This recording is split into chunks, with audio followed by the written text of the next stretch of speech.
नमस्कार। हम भव्या गुंजन आइ अहाँ सबके एकटा छठ पूजा के गीत सुनावे छी।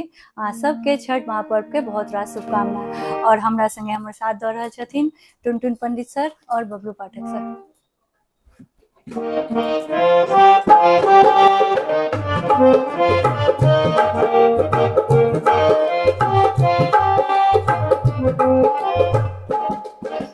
सोने के खरौआ दीनानाथ तिलक लीला हाथ सठ कुनिया दीनानाथ दुअरिया भेल ओठा।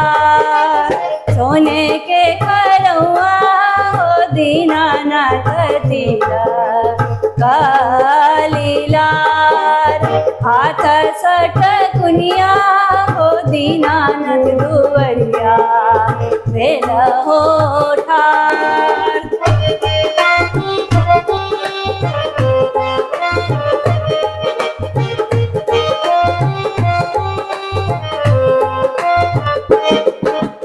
सबके डलियवा दीनानाथ लिया हे मंगाय माझी डलियवा दीनानाथ परले तमाय।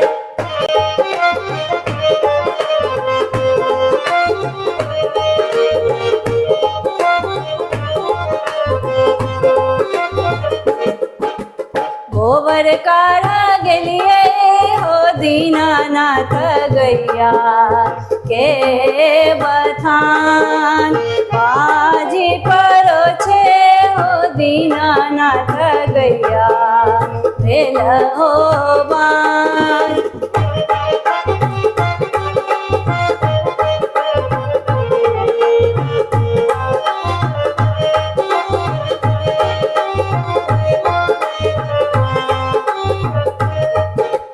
सासू मारे ठुनका हो दीनानाथ ननदिया परे हो गाय पर के जनमल गोतिनिया बजनिया झलक हो नाम।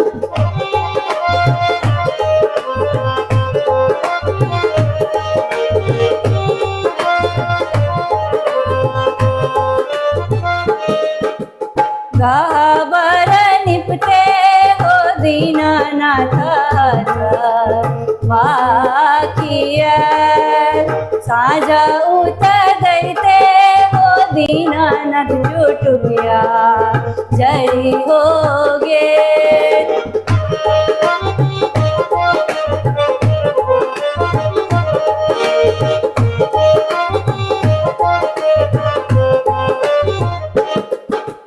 कहियो ने छोड़ला हो दीनानाथ भजनिया के रहे नाम।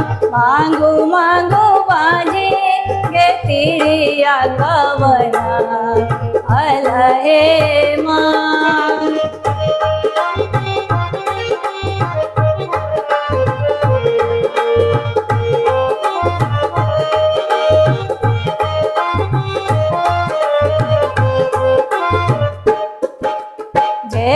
पूछ मंगवे बजनिया कैसे हो देवो हे फूल धन धन लक्ष्मी हो दीनानाथ अपने बहु।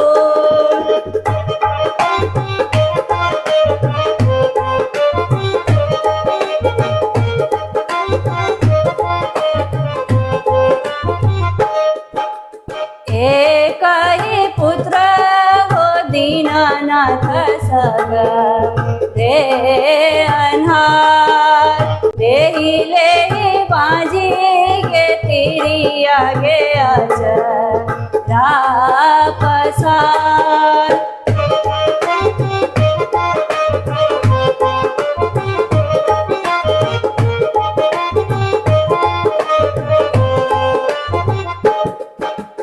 तोहरा के दिलियो गे बाजी गजानर ऐसन हे पूत देव रवा के तदेला हो दीनानाथ छीने जूनी होली सोने के करौआ हो दीनानाथ तीरा